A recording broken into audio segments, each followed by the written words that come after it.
Is to show you how to make not boring clay designs. Stick around for the fun, but then take this inspiration and use it in your work with polymer clay.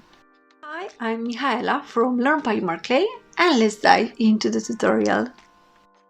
I'm working with black polymer clay. In fact, I'm working with Cernit number 1 black polymer clay, and I have properly conditioned the polymer clay.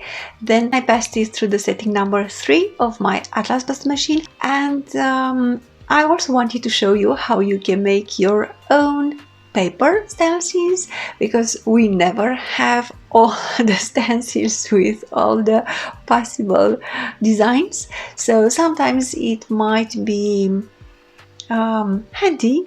Sometimes it might be interesting to just use paper, scissors, and make your own paper stencils. So I've just prepared a piece of paper, I'm folding it, and then I'm going to use scissors and I'm going to cut a shape on the folded line, and sometimes I'm cutting a pointy shape, sometimes I'm cutting an oval shape, a heart shape.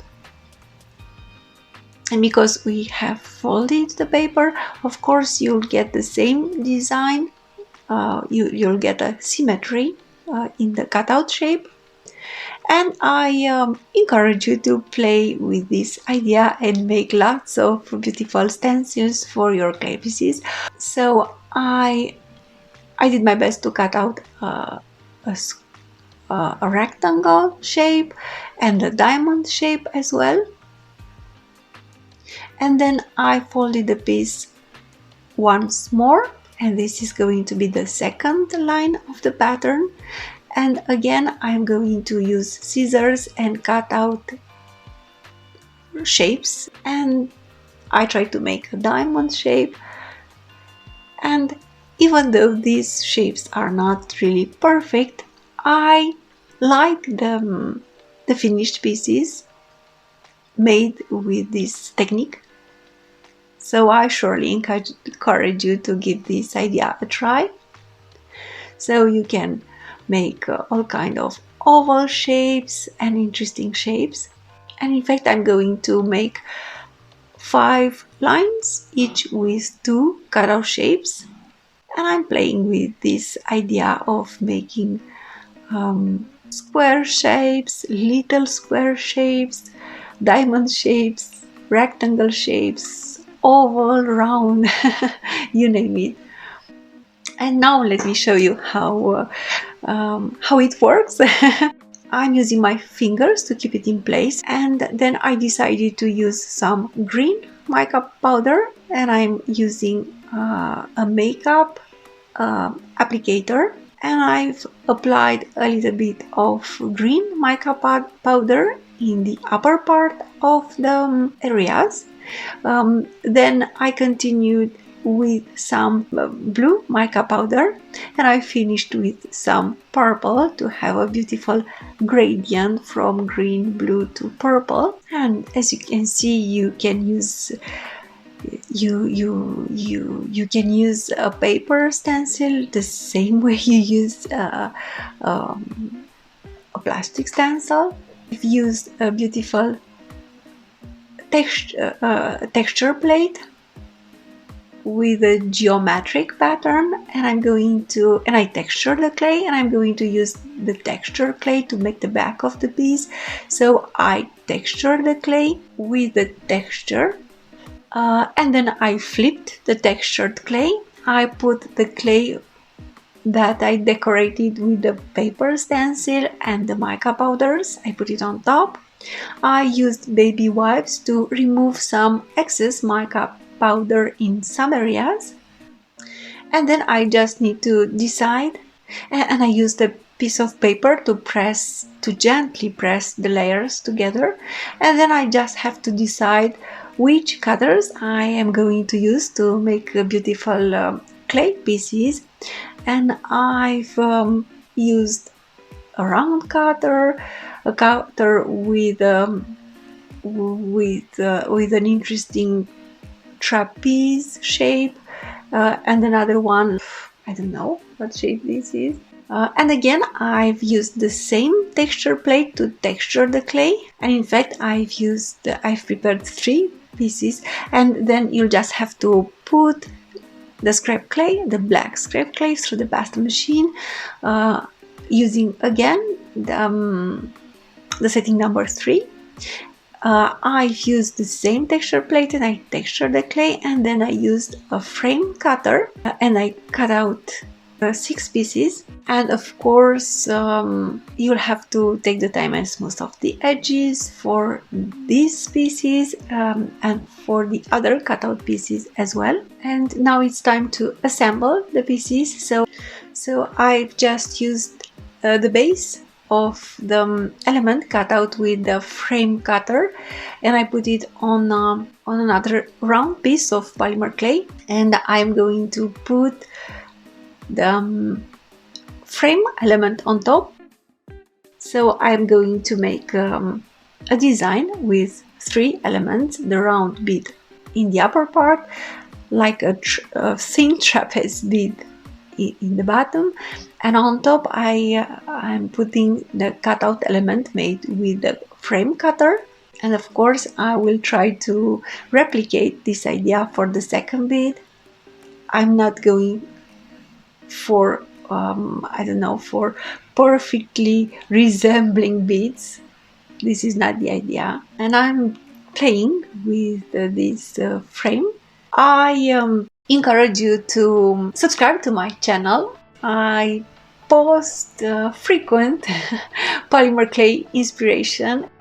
For the round beads, I decided to put them inside the frame, and initially I've pressed them into the frame, but then before putting these pieces into the oven, I decided to let them loose. And for the third design, I'm just putting together the larger beads with the trapeze beads, and I'm putting on top the round beads with the textured side visible. And then you'll just have to put your pieces into the oven. I'm baking my pieces on parchment paper because I have the textured back and the front part of the piece made in the same session. You can bake your pieces for 45 minutes at the recommended temperature, and then you'll just have to let the clay cool down, and we are ready for the next step of the process. And in order to have a very beautiful faux glass look, you'll have to apply an agent that will give this look to your pieces. You can use UV resin like I'm using. You can use dimensional varnish because I'm applying resin only on some parts of the beads, especially for the beads with several elements. I decided to use a brush, and I'm applying